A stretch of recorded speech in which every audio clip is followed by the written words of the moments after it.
you say Seder to the soul, it makes me think that we have, as the Jewish people, we receive lots of presents from Hashem.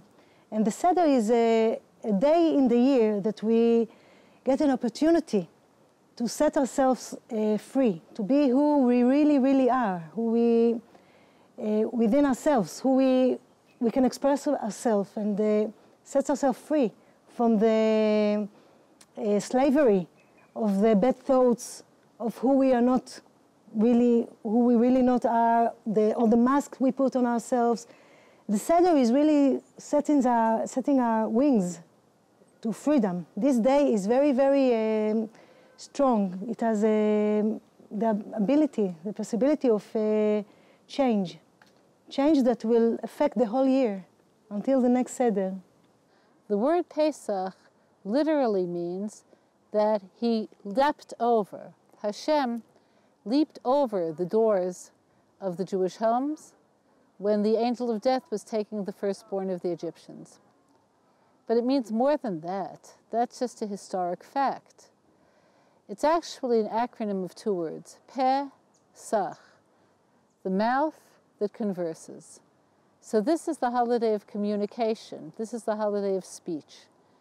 So a person talks in order to make a bridge between them and someone else. This is a holiday of the bridge. Families come together, parents, children, grandparents. They try to build a bridge between them as members of the Jewish people and the source of their history. I'd like to welcome everyone to our Pesach Seder, and we encourage everyone to participate, because after all, that is what the Pesach Seder is about, participation.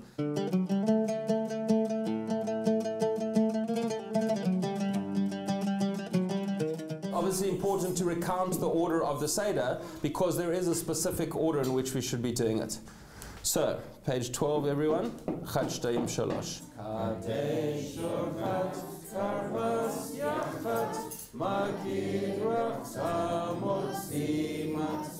In the beginning of the Seder, we sing the list of what all the different steps, it's called 15 steps to the Seder, and each one brings us into, we're in another state of mind.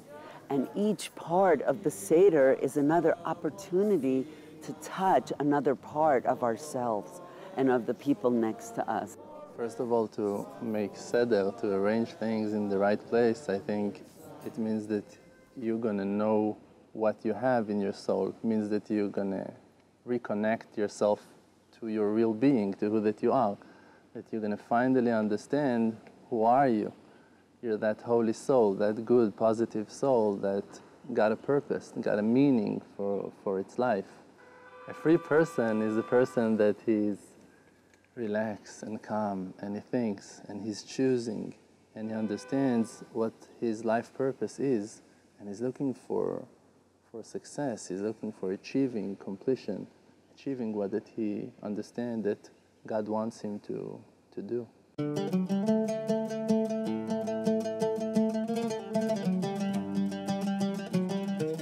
Start with the Kiddush. That is on page 14, so could everyone please turn to page 14 and stand. Baruch atah Adonai Eloheinu melech haolam borei peri hagafen. The word soul in the holy language in Hebrew, we're calling it neshama. And neshama is very close and similar to the word neshima, means breathing. So when a person is breathing, he's alive. His soul is inside of him. The way of us to stay connected to our soul and that our soul gonna shine and gonna illuminate is through us breathing. So what that I'm trying to do in the Seder and before of all of Torah mitzvot, before I keep some mitzvah, before I come to make Kiddush, I'm trying to breathe. I'm trying to observe. I'm trying to look inside into my soul and to try to do it from my heart, with intention. We drink 4 glasses of wine along the course of the evening. So it's as if they're like brackets that enclose the whole process, the whole experience. And each one of them, they're called the 4 glasses of redemption. So as we say, that the whole subject of the Haggadah is about redemption from slavery.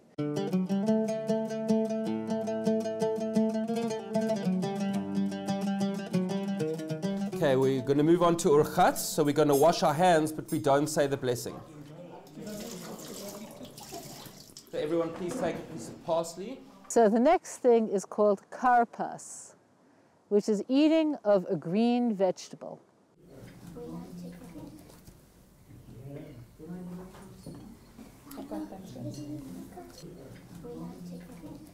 Baruch atah Adonai Eloheinu melech haolam borei peri ha'adama.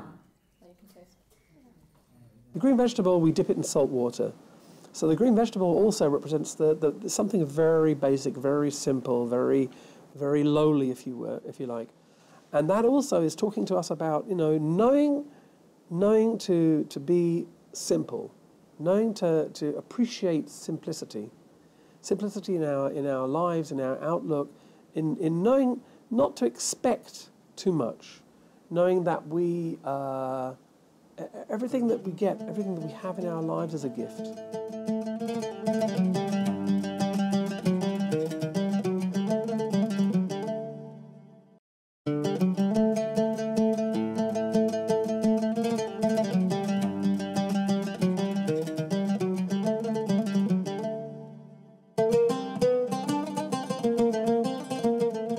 So we're moving on to Yachat. So we take the middle matzah and we break it into two pieces and we determine which one is the larger piece and we put that aside for the afikoman. Sabi, would you like to break this in two? Oh, very good. Okay, which one is bigger, this one or this one? Okay, so we take a serviette and we wrap it up and we'll hide it later for the afikoman. Probably the most basic object that sits on the Seder table is the matzah. The matzah, the rabbis say, is the bread over which everything that happens at the Seder happens. It's called, in the Torah, it's called lechem oni. Lechem oni is literally translated as impoverished bread. So I want to tell you a little something about this because it's directly related to the nature of discovering one's own freedom. Because one of our great teachers, the Kabbalist philosopher, the Maharal, explains why would the matzah, why would the bread that we're eating on this night celebrating freedom, why would it be bread which is the bread of usually it's translated the bread of affliction, but really it's the bread of impoverishment? Why would we be talking about being impoverished or eating something that represents poverty on this night? So he explains a very profound thing. He says, the truth is that people sometimes say, well, it's because we were impoverished in Egypt and because they fed us this kind of food. But he says, no, it's very simple because it's based on simplicity.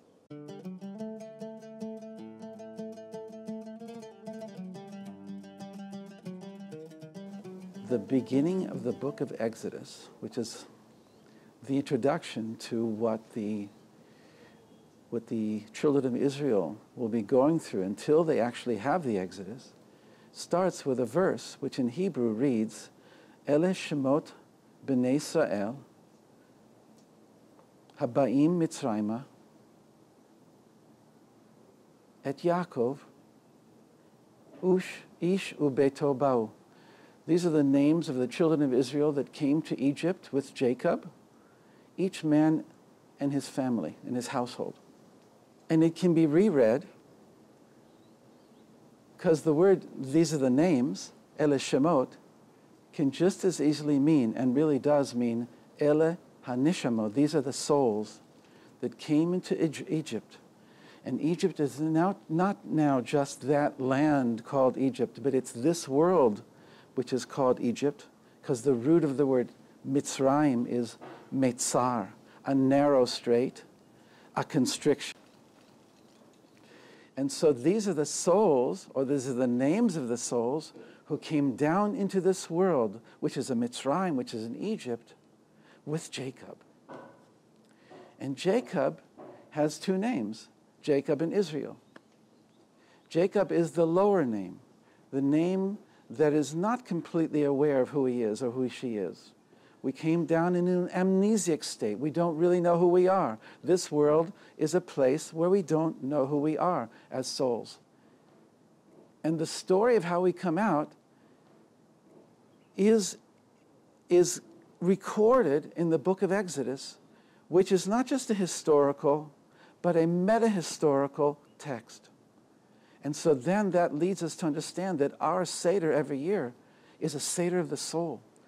And it's only just a little part of it that we go back and look to history and think about the old Egyptians and think about the old Paro and think about the old slavery and the subjugation that we endured. It's really now. And the Paro is a different Paro, but it's the same idea. So the Seder of the soul is such a wonderful idea because it gives us an entry point into a whole different way of living and of living through and of doing our Seder.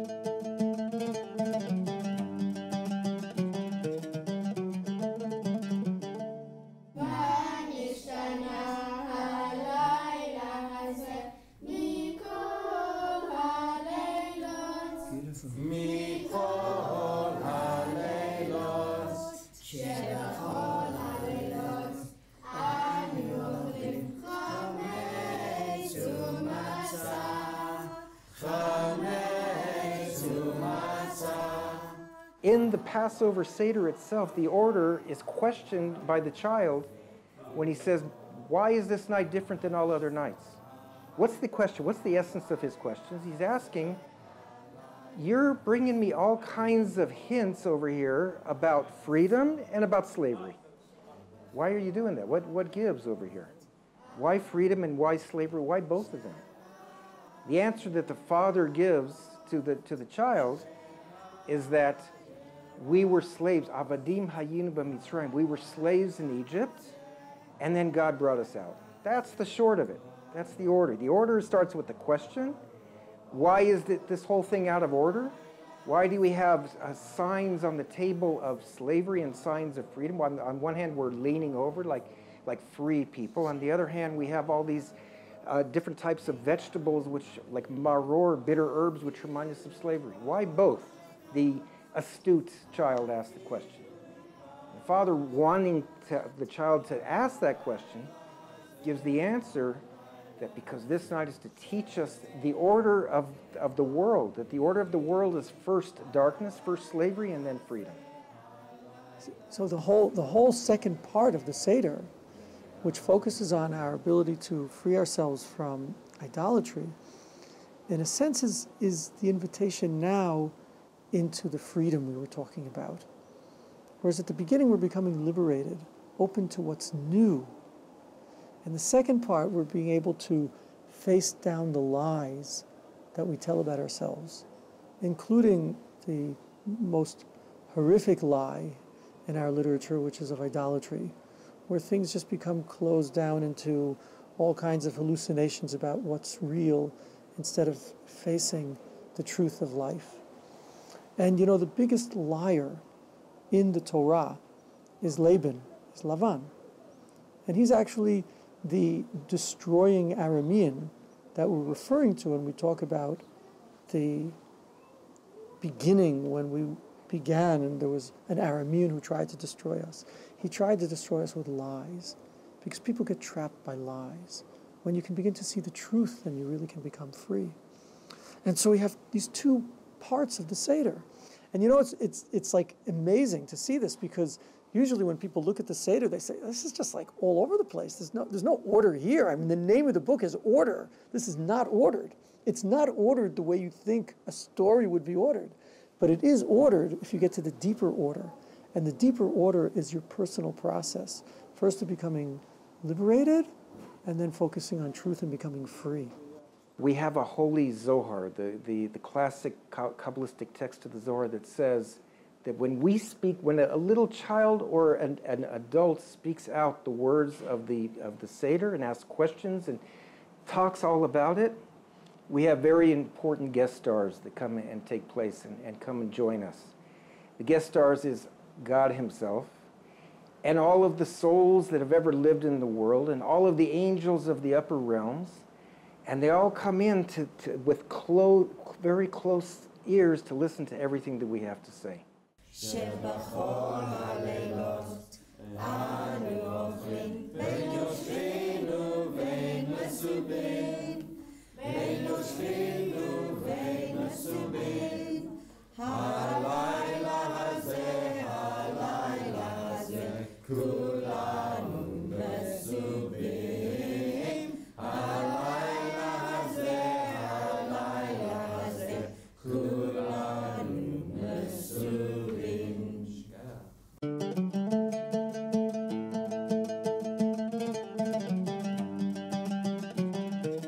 We were slaves of Pharaoh in Mitzrayim, but Adonai our God brought us out from there with a mighty hand and with an outstretched arm. If the Holy One, let him be praised, had not taken our ancestors out of Mitzrayim, then we and our children and our children's children would still be enslaved to Pharaoh in Mitzrayim. Even if all of us were learned, even if all of us were wise, even if all of us were elders, even if all of us knew the Torah thoroughly, it would still be our duty to tell the story of the Exodus from Mitzrayim. The whole subject in the Haggadah is about redemption from slavery to Pharaoh. So it's interesting that the word for Pharaoh in Hebrew, paro, is the same letters as the word oref, which means the back of the neck. And the back of the neck represents that aspect of our mental processes called imagination. So really, freedom from Pharaoh also represents the freedom from our imagination, but it also can mean having illusions. So really, I suppose, freedom from illusion is the idea. And what kind of illusion do we need to be free from? There are many illusions, obviously, that we live with. So one example is that of the 4 sons. כנגד הבאה באים דיברה תורה, אחד חכם, ואחד רשע, ואחד תם, ואחד שאינו יודע לשאול. And these 4 sons, they have a journey. Each one of them has a journey in life to find who he is and how to express himself in life and reveal the inner strength that is specifying him. And each one of the sons is very, very different than the other. And we all have the 4 sons within us. We are built from the 4 sons, which are the 4 elements. And the 4 sons are a mirror to us. And we see what do they say. What does the wild child ask? What are the rituals, the practices, and the laws which Adonai our God has commanded us? You should teach this child all the laws of Pesach, including the practice of not eating after the afikomen. The wise son, which is the fire element, the element of the fire has the ability to separate between purity and impurity, between true and false. And the freedom of the wise son is to know that it's not black and white, that the truth can be sweet also, and it can be, the truth is changing according to where you are, and how slowly you make your way to be true. רשע, מה הוא אומר? מה העבודה הזאת לכם? לכם ולא לו, ולפי שהוציא את עצמו מן הכלל, כפר ועיקר. Startle him into rethinking by saying, I do this ceremony because of what Adonai did for me when I went free out of Mitzrayim. For me, not for you, for a vow. Had he been there, he would have not been freed. The evil son is connected to the water element. The water element is connected to desires, to joy, to me, how I feel, how I enjoy life. His work is to know that all his desires and all his joy in life and all his excitements in life should be limited. What does the simple child ask? What is this? You should tell him it was with a mighty hand that Adonai took us out of Mitzrayim, out of the home, the house of simple sun, which is the earth element, is connected to being able to receive within me and to make everything grow, because I give it my goodness, and my goodness is nurturing whatever comes in me, and then I can make it grow, I can make it happy, I can heal the world with my love. And the balancing of this element is to know that you cannot nurture someone who doesn't want to be nurtured. ושאינה יודע לשאול את פתח לו, שנאמר והגדת לפניך ביום ההוא לאמור, בעבור זה עשה אדוני לי, בצאתי ממצרים. And the son who doesn't know how to ask is the air element. The air element is something that you cannot touch. You know, it's something that it's an element that is here and not here, because we breathe the air, but we can't really touch it. It's the air is in the world, but it's not completely in the world because it's not physical. And the air element it's connected to the fact that we always remember that there's something divine in the world, that this world is not only material. And the air elements reminds us that don't forget, you're not only a human being, you're also a soul. And the balancing of the air element is to know that if I remind the world that there's something divine, that there's another dimension to life, still I have to be in this world. I cannot disconnect from the world because there's another dimension. The story of the exile in Mitzrayim, in Egypt, by Paro is the story of our lives. It's the story of what's happening within us. Paro is not someone who lived far, far in the history. Paro lives within us. That's one of the things that Pharaoh, the spiritual Pharaoh within us, is trying to do is sow within us doubt about who we are, make us slaves to our feeling of incompletion and a feeling of inadequacy. So one of the things that the Seder has come to do is to show us how to free ourselves from those feelings and to truly own our spiritual inheritance.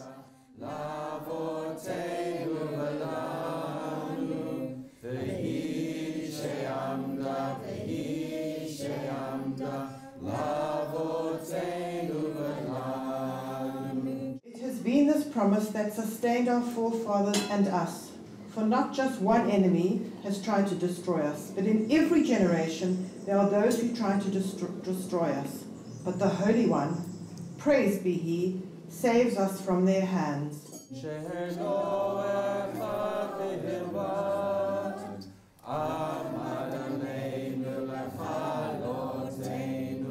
So you see that the way the Seder works is when we get to the pinnacle of it, we start talking about something which is written in the Torah, about the wandering Aramean, that my father was a wandering Aramean, Arami Oved Avi, Vayeret Mitzrayma, etc. And we start quoting all these verses. So many people don't realize that those verses are actually what are spoken when someone brings the first fruits from their land, in the land of Israel, up to Jerusalem and says, you know, you see these fruits? You see these fruits? I want to tell you something about these fruits. These fruits have grown in my land. And you know that I didn't just come here by chance. I have a long history. That is my inheritance. That is the nature of who I am. I didn't just pick these off some tree. I've actually come through a process that has evolved to this moment. I'm related to where I come from. I'm aware of who I am. And so it's that point, and it's that teaching, which really becomes the teaching of freedom, which is the centerpiece, really, of the Seder.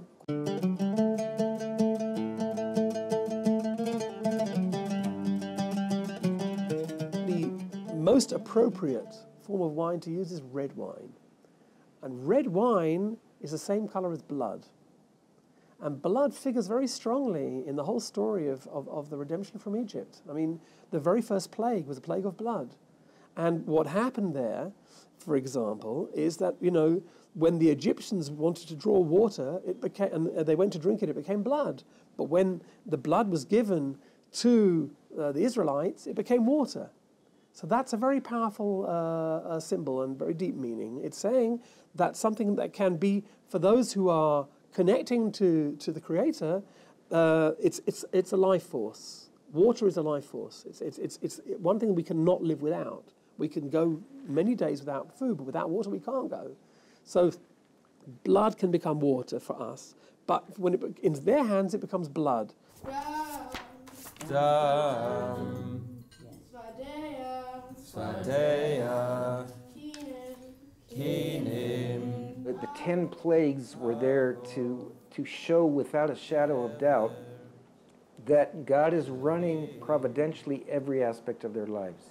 They were there, God was using them in order to convince ourselves, the Egyptians, and the whole world that God is running the show.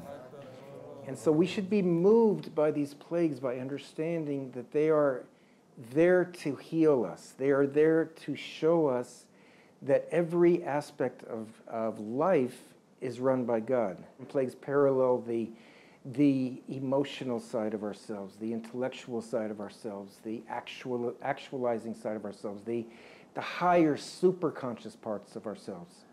And each of them parallel a different part. Each of them are opening up more of the human-God relationship within us. The 10 plagues parallel different aspects of nature. There are plagues which are under the ground. There are plagues which are on the ground. There are plagues which are above the ground. There are plagues which are in the sky. The different plagues parallel also what's called a measure for measure connection or relationship between what happened and how God reacts to what happened. If the Egyptians were enslaving us in cruel kinds of ways, each of these plagues has an answer for each of these cruel kinds of ways.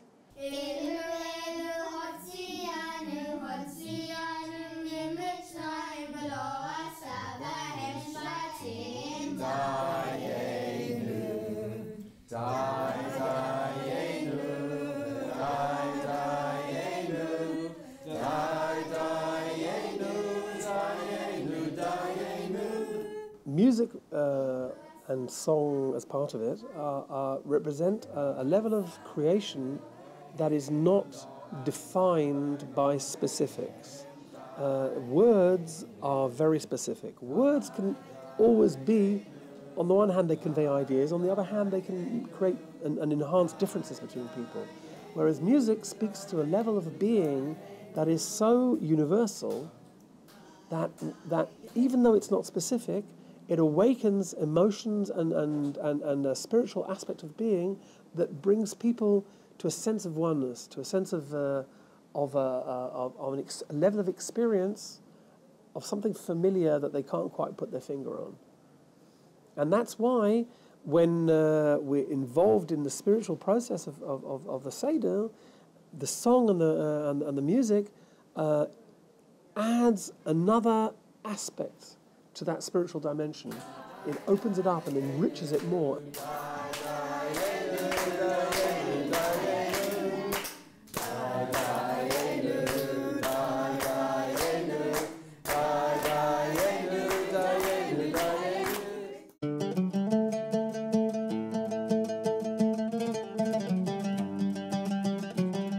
The symbolism of the Seder plate. We have 3 matzot, which on one level represent the three segments of the Jewish population, the 3 sectors, the Kohen, the Levi, and the Yisrael. In terms of internal consciousness, they represent our called Chokhmah, wisdom, Bina, understanding, and Dat, awareness, consciousness. And then we have 7 other things on the actual Seder plate itself, corresponding to our 7 emotional and relational attributes, how we interact with the world.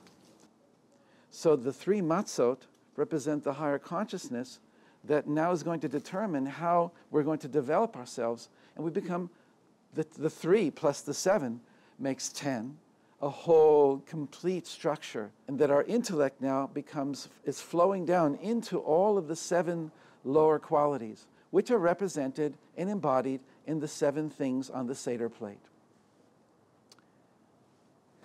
There's an egg there, right? Potential. There's a piece of meat. There's some greenery, right? There's some charoset, something sweet. There's some bitter herbs. So those are the different parts of how we interact with life. Rabban Gamliel would say, those who have not explained 3 things during the Seder have not fulfilled the obligation. These 3 things are the Pesach offering, matzah, and maror. Pesach. Why did our ancestors eat the Pesach offering in the days when the temple stood? As a reminder that the Holy One, praised be He, had passed over the Israelites' home in Mitzrayim. As it is written, this is the Pesach offering to Adonai, because He passed over the houses of the Israelites in Mitzrayim, when He killed the people of Mitzrayim and spared our homes. And the people bowed their heads and prayed. I think the Seder plate is also that part that keeps drawing us back to the center. We place it in the center of the table. It's kind of like our heart. Like here is the Seder plate, here is our heart. And everything that touches us and everything that we touch has to go back through the heart. When you're talking and you're not talking from your heart, what happens is it doesn't really get in. It's only the things that have come from your heart out of your mouth that touch other people's heart.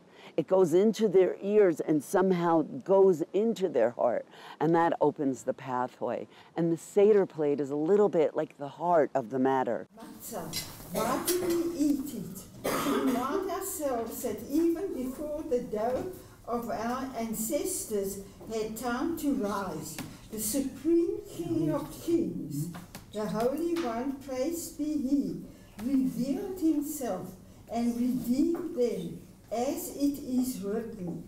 And they baked the dough which they had brought from Mitzrayim into matzah.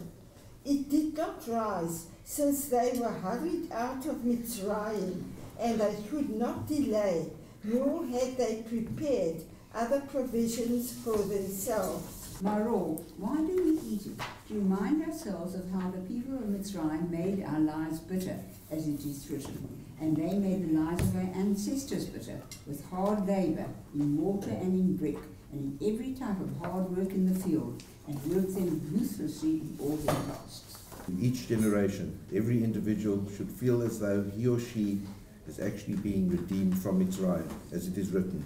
You shall tell your children on that day, saying, it is because of what Adonai did for me when I went free out of Mitzrayim. For the Holy One did not only redeem our ancestors, He redeemed us with them. As it is said, He brought us out there so that He might bring us to the land He promised our ancestors.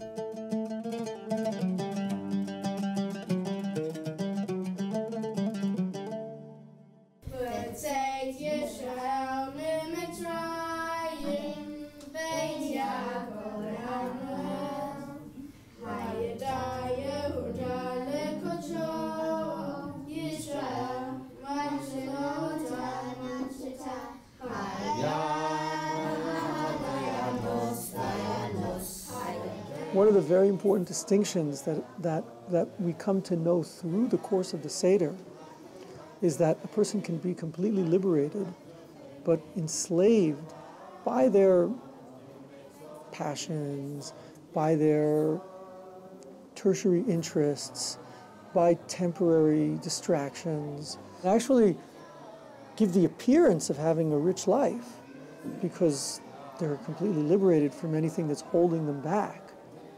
But they completely miss the meeting, which is the most important meeting that a human being can have, and that is a meeting with themselves. It's only when a person comes to uncover and realize the truth of who he is that he can become a ben chorim, which is the Hebrew word for someone who's really free. What's the difference between a ben chorim and someone who's got chofesh? Between someone who's liberated or someone who's free?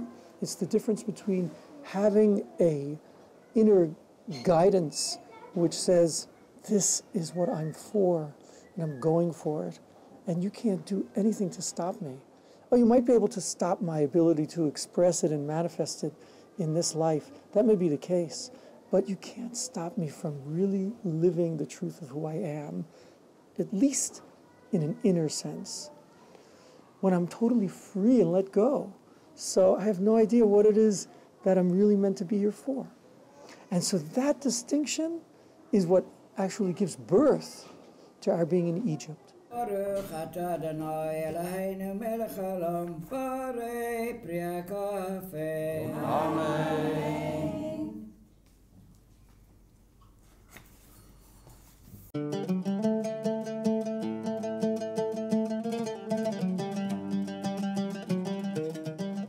The actual word matzah, in its root, comes from a word which means the focused concentrate. In Hebrew, lematzot means to really get to the core of something, or mitsui means to get to, the final deep concentrated point of significance, where everything else, in Hebrew, we'll talk about tamtzit, which means that's the kernel of it. So matzah is intended to put us in touch with that kernel of being, of who we are, and then from there learning to build on that with real confidence and awareness. And so the rabbis teach that lechem oni, as it's referred to, doesn't just mean impoverished bread. It actually means the bread which enables us to be responsive. Lechem she'onim alav dvarim harbe. Meaning, there's questioning, there's seeking, there's searching. Baruch atah Adonai Eloheinu melech haolam asher kiddushanu b'mitzvotav v'tzivanu al achilat maror. You say motzi on the matzah. Feel the matzah. Feel that mitzvah. Feel the connection to the matzah. The purpose was to reconnect myself to my soul, to know who I am, to be happy with what that I'm doing, to feel complete with that. So this is why before I'm doing things, I'm trying to put my heart into it. So in the Seder, you sit to the Seder, to the table, try really to be there and not to be afraid or to be stressed or to be obligated or to try to make everyone happy. No, be in the Seder, sit, enjoy, do your job now, relax. And I'm trying to do things slowly, and to let my soul express itself and really feel the Seder, the holy day. That it's a holy day.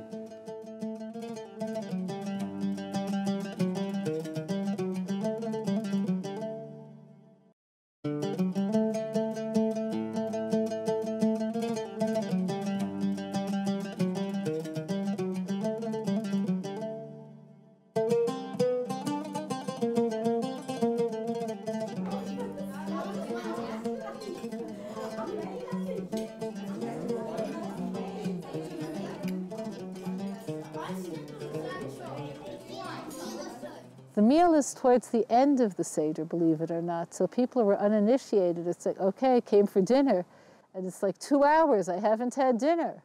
The meal is the climax. It's not what the Seder is for. The Seder is for hope and self-definition. The meal is a celebration of the realization of our hope and the significance of our self-definition. The meal isn't the cause of the get-together, it's a celebration of the get-together. The meal is important. But after the meal, the afikomen is eaten. Remember we said there's the piece of matzah that were hidden? The Seder concludes with that. After the afikomen, in Jewish law, you're not allowed to eat anything else. But you are allowed to sing, and you are allowed to talk, and this is where a lot of the singing and talking takes place.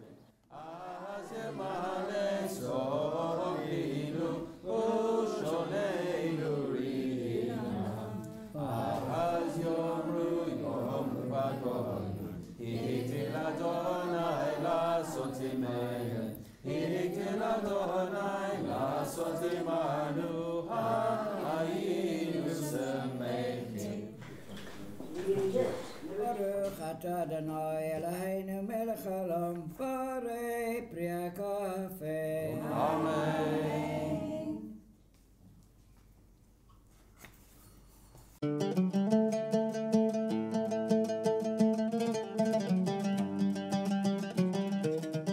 beyond becoming liberated and beyond becoming free is being integrous, faithful, able to connect outside oneself without losing oneself, being able to stay steady. And Elijah's the teacher of that.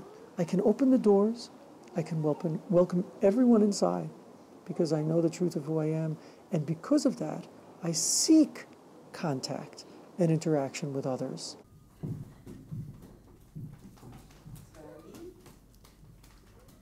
Eliyahu Navi is always outside our door, always. We just don't tune in that we're supposed to just open the door. So first of all, I think of it as training to open ourselves, to open the doors of our heart, to open the doors of our homes, to open the doors of our mind, to really let Eliyahu Navi in. Let that reality that things will change come in. And so we open up into new connection. That's the heveti. That's the, I'm bringing you in. I'm bringing you in. I want to bring you in. I don't want to just be in a relationship where there are two who stand apart from each other. I'm looking now for an interconnection, an intertwining. And this great truth and teaching of Elijah becomes really the final teaching of the Seder.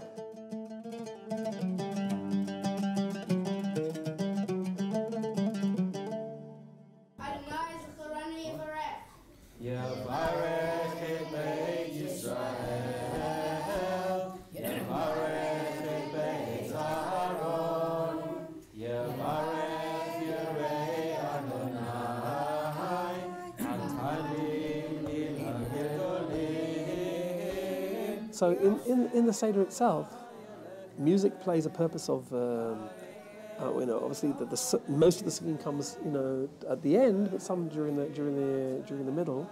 And we say Hallel, and Hallel is a song of praise. Now, if my song and my music is again, if it's about myself, then it can be a very self-reflective and very kind of enclosed kind of thing. But if my song is directed to the source of creation, then I'm awakening within my heart the feeling of gratitude, the feeling of wonder, and that's one of the beautiful things that can happen in the Seder, that we are experiencing the wonder not just in speech but in song. First of the watches is this. Night. A full victory came to Abraham when he divided his forces that night. And it happened at midnight.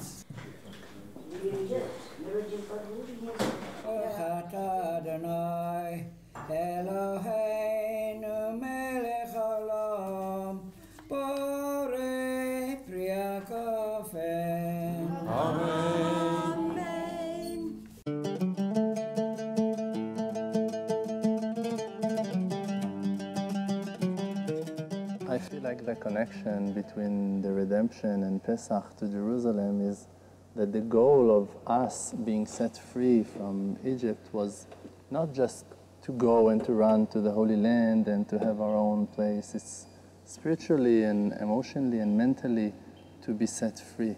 So the Gemara is telling us that Yerushalayim, it means Yir'ah Shalem, means complete faith. Complete understanding that God is creating life and observing you in your life, in your private life.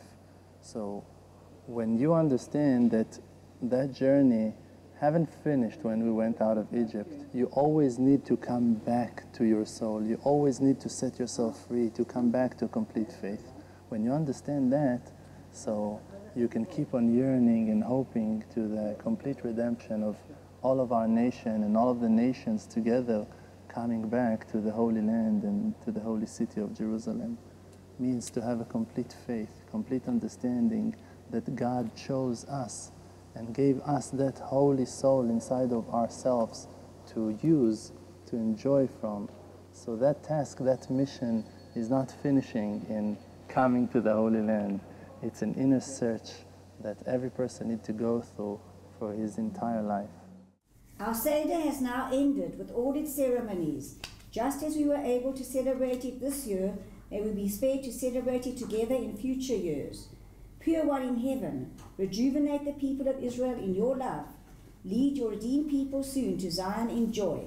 Next year in rebuilt Jerusalem. What role does Jerusalem play in the Seder? We always end off by saying next year in Jerusalem, Shana Haba B'Yerushalayim. For everything we do in the Seder and that everything at Passover is about, there's some parallel, complementary internal reality that we are becoming released from inner Egypt, inner Paro.